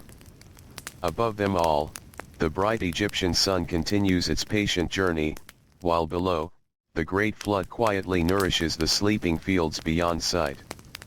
The rich black silt settles grain by grain beneath the still water. The people cannot watch it happen. They do not need to. They trust the river. Just as their parents trusted it, and their grandparents before them. So another gentle morning unfolds beside the Nile, where ordinary lives continue with steady hands, peaceful hearts, and quiet hope, carried forward by the timeless rhythm of the ancient flood. By the time the sun reaches the middle of the morning sky, a gentle stillness settles over the valley once again. The air has become warmer. The cool breeze that wandered across the flood at sunrise has grown quieter, pausing now and then before returning with only the lightest touch. The broad leaves of the date palms hardly move. Even the reeds along the edge of the marsh seem content to stand almost perfectly still. The Nile continues its patient journey. It asks for nothing. It promises nothing aloud. Yet every family beside its banks trusts its quiet rhythm. Hori steps away from the shade of his home and walks slowly toward the animal enclosure behind the village. Although the flood has covered many of the grazing fields, the family's small animals still need daily care. A pair of goats waits beneath a woven shelter made from reeds and branches. They lift their heads as Hori approaches. One stretches lazily before returning to its morning meal. The other watches him with calm, thoughtful eyes. He kneels beside them. A shallow clay bowl rests nearby, filled with clean water gathered earlier that morning. He checks it carefully. The water is still cool. With one hand he gently brushes loose dust from the older goat's back. Its coat feels warm beneath the growing sunlight. The animal hardly moves. It has known these quiet hands for many seasons. Nearby, several chickens scratch gently through the dry ground. They search patiently among bits of straw and fallen seeds. Every few moments one lets out a soft clucking sound before continuing its careful search. Nothing about them seems hurried. Their small lives follow the same peaceful pace as everything else in the village. Hori smiles. Even the smallest creatures seem to understand the rhythm of this place. Across the lane, Merritt has begun sorting dried herbs stored inside woven baskets. The flood season offers precious time for work that cannot always be finished during planting or harvest. She lifts each bundle carefully. Mint, coriander, dill, small bunches of fragrant leaves gathered many weeks ago now rest perfectly dry beneath her fingers. She ties several together with thin strips of flax. Others she crumbles gently into small pottery jars. When winter arrives many months from now, these herbs will still carry the memory of summer. The scent fills the room. Fresh, earthy, comforting. Their oldest daughter watches quietly beside her. She asks how each herb should be stored. Merritt answers patiently. This one likes the shade. She lifts another bundle. This one must stay dry. The girl nods carefully. She repeats each lesson softly to herself. Knowledge settles inside her little by little. There is no need to remember everything today. Tomorrow brings another chance to learn. Outside, the narrow village paths are beginning to empty. Many people have already found places beneath trees or woven awnings where they can continue their work away from the strongest sunlight. A carpenter sits beneath a broad sycamore fig. Wood curls gently away from his sharp bronze blade. Each shaving falls silently onto the ground. Before him lies a long wooden handle for a hoe that will not be needed until the flood retreats. Even now, while the fields sleep beneath the water, someone is quietly preparing for the season ahead. The carpenter pauses now and then to run his fingers along the smooth wood. His fingertips notice what his eyes cannot. A rough place here. A tiny ridge there. Each is gently removed. Nearby, his young apprentice copies the same careful movements on a much smaller piece of wood. The boy presses too hard. The blade catches. A deeper cut appears. He sighs. The carpenter glances over. Without speaking, he picks up another piece of wood. Slowly, he shows the boy how the blade should glide rather than push. The apprentice watches closely. This time his hands move more gently. The wood answers with a thin curling ribbon. The carpenter smiles. No praise is needed. The smile says enough. At the edge of the flooded fields, Nebu, the elderly fisherman, sits beside his boat once more. The morning's catch has already been shared among several families. Now he turns his attention to the boat itself. Its wooden hull has served him faithfully through many flood seasons. Still, every boat asks for care. He runs warm beeswax into a narrow crack between two planks. His thumb smooths it carefully until the seam disappears. The smell of warm wax drifts upward into the sunlight. He leans back for a moment and studies his work. The boat seems almost alive. Every scratch reminds him of another journey. There is the long mark from a hidden branch after a high flood many years ago. A darker patch where a plank had been replaced after a storm. The smooth edge worn shiny by countless hands climbing aboard. A boat grows old alongside its owner. Neither stays exactly the same. Across the calm water, another village appears through the gentle haze. From this distance, its homes seem no larger than small shapes of pale earth resting among clusters of palm trees. Thin columns of smoke rise into the bright sky. Someone there is baking bread. Someone is repairing nets. Someone is teaching a child to weave. Though separated by the broad floodwaters, their days unfold much like those here. The river connects them all. Near the landing, a group of children has gathered beneath the shade of an old tamarisk tree. An elderly storyteller named Kai sits upon a smooth stone. His knees no longer welcome long walks, but his voice remains warm and gentle. The children settle onto woven mats around him. Some lean against one another. Others rest with their chins upon folded arms. Kai begins speaking softly. He tells them about the river. Not as a place of great wonders, but as an old companion. He speaks of watching the first flood as a small boy while holding tightly to his father's hand. He remembers the smell of fresh mud. The sound of boats drifting between trees that normally stood upon dry land. The quiet excitement of waiting for the waters to leave behind rich black earth. The children listen without interruption. His story has no grand ending. It does not need one. Like the river itself, it simply flows. One memory leads gently into another. By the time he finishes, the youngest child has grown sleepy beneath the warm shade. Her eyes close for just a moment before opening again. No one minds. Stories told beneath trees often become part of afternoon dreams. Farther away, the potter opens the door of his kiln. Warm air escapes slowly.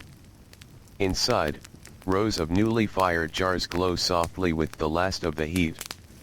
He waits patiently. Clay must cool in its own time. A hurried hand would crack a perfectly good vessel. So he sits quietly nearby, drinking cool water while the jars slowly release the warmth they gathered inside the fire. Patience follows him from one task to another.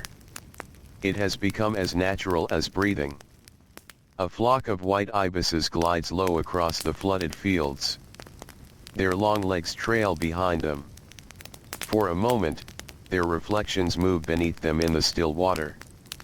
Then both birds and reflections disappear among the reeds. The only sign they were ever there is the gentle swaying of the tall green stems. The village seems wrapped in a peaceful silence once more. Not an empty silence. A living one. The quiet scrape of a broom outside a doorway. The distant creak of a moored boat shifting against its rope. The soft cooing of doves resting beneath the roof beams. The slow chewing of cattle beneath the shade. Each sound belongs exactly where it is. As the sun climbs a little higher, the warmth becomes heavier. People naturally slow their movements. Even conversation grows softer. There is wisdom in matching the pace of the day. No one argues with the Egyptian sun. Instead, they work with it. Rest when it grows fierce. Labor when it is gentle. The flood has taught this lesson just as surely as the seasons themselves. Hori returns to the front of his home and sits upon the low bench beneath the awning. From there he can see the narrow lane winding gently toward the river. Neighbors pass now and then with baskets, jars, or bundles of reeds. Each offers a quiet greeting. Each continues on without hurry. He watches a little boy carefully carrying a loaf of fresh bread nearly as large as his chest.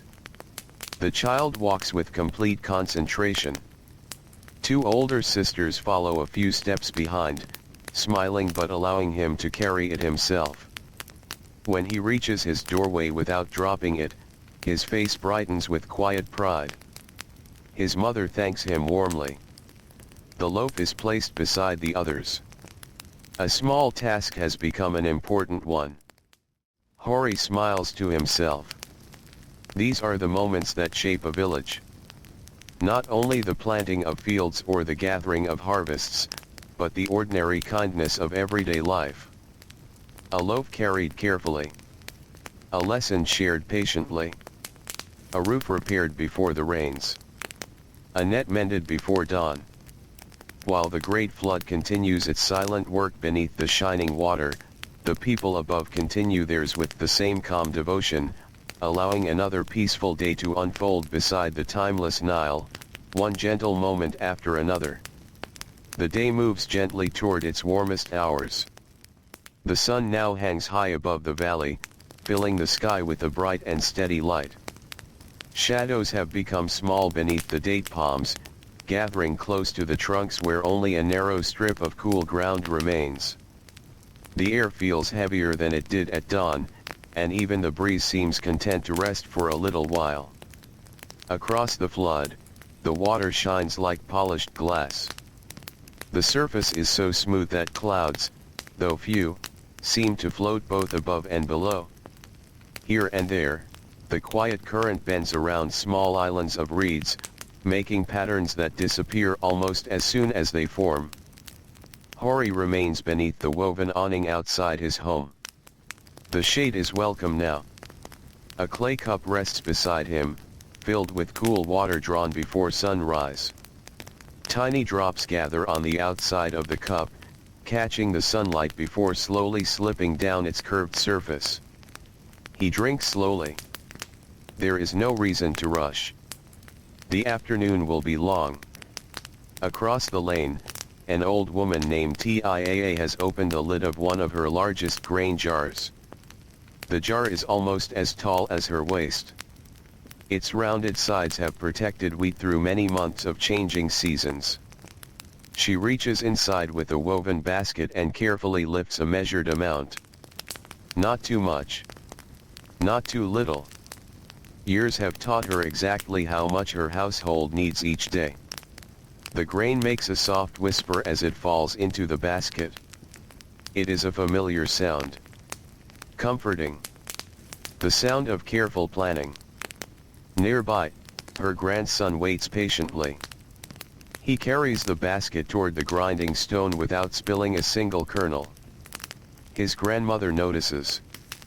"You've become steady," she says with a gentle smile. The boy looks down at the basket. "I've been practicing." She nods. Practice becomes habit. The words are simple. They stay with him. Soon the steady scrape of stone against grain begins once more. Back and forth. Back and forth. The rhythm is slow enough that it almost blends with the quiet sounds of the village itself. Not far away, several women gather beneath the broad shade of a sycamore fig tree. Their work today is spinning flax into thread. Bundles of pale flax fibers rest neatly beside them. Each woman twists the soft strands carefully between her fingers before letting a simple spindle continue the work. The wooden spindle hangs freely, turning with graceful ease. Round and round. The fibers become thread. The thread grows longer. When enough has gathered, it is wound carefully around the spindle before the process begins again.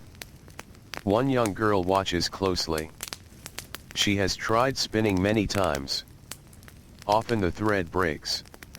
Today she hopes to do better. An older woman places a fresh bundle of flax into her hands. Don't pull too quickly. The girl nods.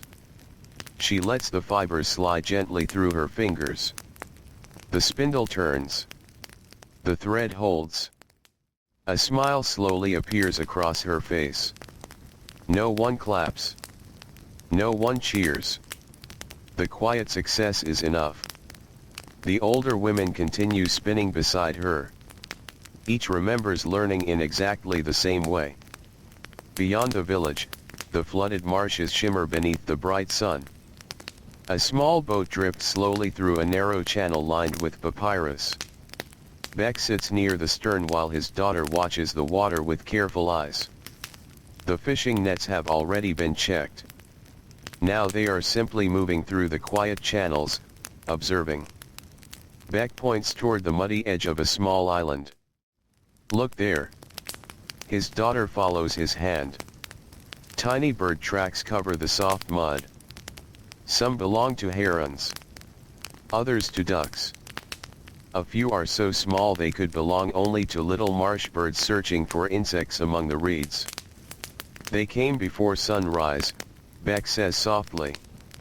How do you know? The edges are already drying. She kneels closer. The prints are becoming lighter beneath the sun. She nods slowly. Another quiet lesson settles into her memory. The river teaches those who pay attention. The boat glides onward without disturbing the stillness. A turtle rests upon a fallen branch reaching out from the water. It does not move as they pass. Only after the boat disappears around a bend does it slowly slide back beneath the surface with barely a sound. Dragonflies continue their endless wandering above the reeds. Blue ones. Green ones. Others with wings so clear they almost disappear against the bright sky. They dart and pause, changing direction with effortless grace. Their reflections flicker briefly across the calm water before vanishing. Back in the village, the smell of the midday meal begins filling every lane. Clay pots simmer gently above glowing coals. One family prepares thick lentil stew. Another cooks beans with onions and garlic. Elsewhere, fresh fish rests upon flat stones before being placed into shallow clay pans. Herbs gathered during the last growing season are crushed between smooth stones. The fragrance rises warmly into the air. Mint. Coriander. Dill, each scent mingles with the smell of warm bread cooling beside the ovens. The entire village carries the comforting aroma of food prepared with patience. Merit stirs a clay pot slowly. Steam rises around her face. She adds a handful of chopped onions. Then a pinch of dried herbs. The meal does not need many ingredients. Only careful attention. Her youngest son sits nearby, watching the steam curl upward. He traces shapes in the dust with a small stick while he waits. Soon he draws tiny boats. Then fish. Then birds flying above the river. His mother notices. "You've filled the whole Nile," she says with a smile. He looks proudly at his drawings. There is still room. He continues drawing. A little crocodile appears beside the reeds. Several palm trees rise along the bank. Finally, he draws a small house. "It is ours," he whispers. Merritt smiles warmly. It certainly is. The afternoon light grows brighter still. Many people begin gathering beneath whatever shade they can find. The old sycamore tree welcomes another circle of neighbors. Some repair sandals by replacing worn leather straps. Others mend baskets whose reeds have loosened with age. One elderly man patiently sharpens a bronze sickle that will not be needed until harvest. Even now, months before cutting the grain, he prepares. Preparation itself has become part of daily life. A young boy watches the sharpening stone move slowly across the curved blade. It won't be used for a long time. The old man nods. That is why today is a good day. The boy thinks quietly. He watches another slow pass of the stone. The blade catches the sunlight. Smooth. Even. Ready for the season still waiting beyond the flood. Near the landing, several boats remain tied to wooden posts. Their reflections sway gently beneath them. One boat builder walks from vessel to vessel checking each rope. He pulls gently. Examines every knot. A frayed line is replaced. A loose knot is tightened. Boats resting quietly still require care.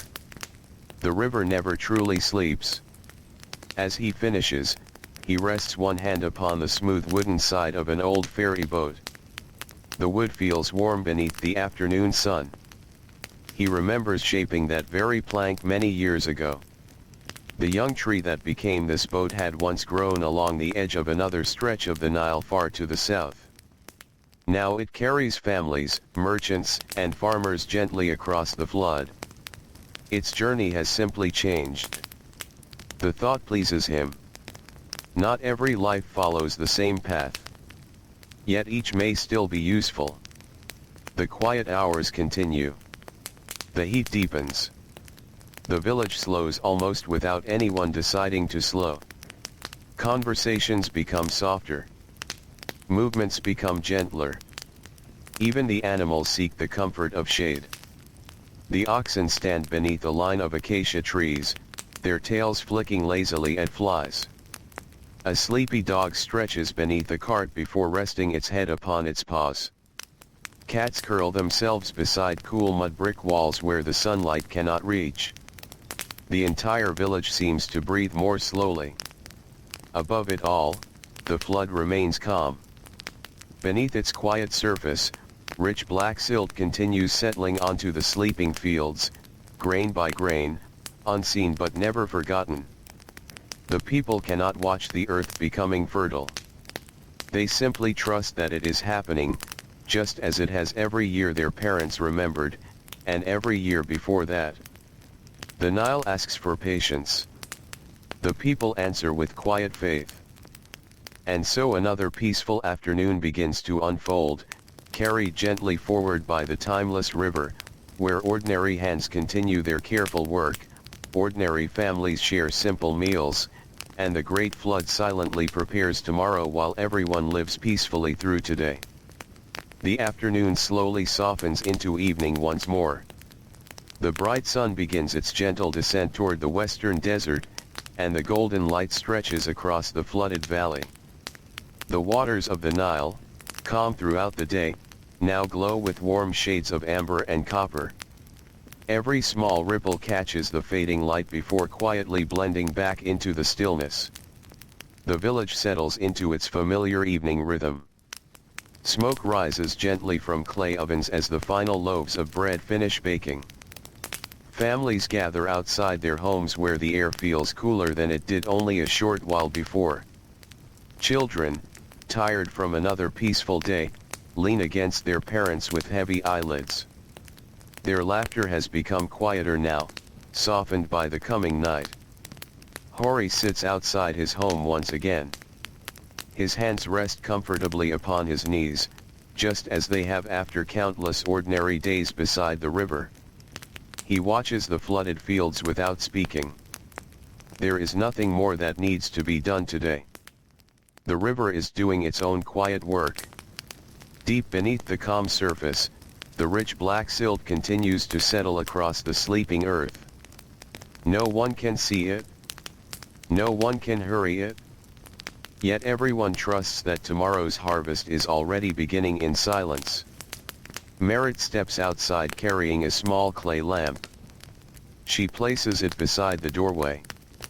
Its gentle flame flickers softly against the mud brick wall, casting warm light across the smooth earth beneath their feet. Around the village, other lamps appear one by one. Tiny lights glowing in the gathering darkness. From above, they might seem like quiet stars resting upon the earth while the real stars slowly awaken overhead. The evening meal is simple. Fresh bread still warm from the oven. A bowl of lentils seasoned with herbs. A little fish from the river.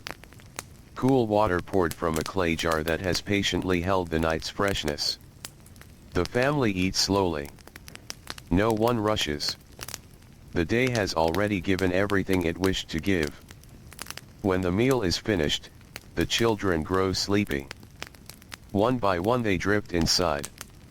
Their small sandals remain beside the doorway. Tomorrow morning they will slip them on again before another peaceful day begins. For now, dreams are waiting. Outside, the sounds of work disappear. The grinding stones have become silent. The carpenter has laid aside his tools. Fishing nets hang neatly to dry. Boats rest against the muddy shore, rising and falling almost too gently to notice. Only the river continues moving. Always moving. Always patient. A cool breeze crosses the floodplain. It stirs the reeds. It carries the scent of wet earth and fresh water through every quiet lane of the village. The people breathe it in almost without thinking. This scent has welcomed their grandparents. It has welcomed their grandparents before them. It has greeted countless generations living beside the same faithful river. Above, the stars appear one by one. Soon they fill the sky completely. The Milky Way stretches across the heavens like another river flowing silently through the darkness. Below, the Nile mirrors its quiet beauty. Two rivers. One above. One below. Both ancient. Both peaceful. Both moving with a rhythm older than memory itself. The moon rises gently over the eastern desert. Its pale light settles across the floodwater until the valley glows once again in silver. The palms become quiet shadows. The reeds whisper softly in the breeze. A lone nightbird calls once from somewhere across the water before returning to silence. Hori looks toward the river one last time before going inside. Tomorrow will bring another sunrise. Another loaf of bread. Another boat crossing the flood. Another child learning from a parent. Another careful pair of hands repairing, weaving, planting, fishing, building, or simply watching the river. Life beside the Nile has never depended upon grand moments. It has always been shaped by ordinary ones. A loaf shared between neighbors. A fishing net carefully mended. A basket patiently woven. A field waiting beneath quiet water. A family gathered together at the end of another day. These simple moments became seasons. The seasons became years.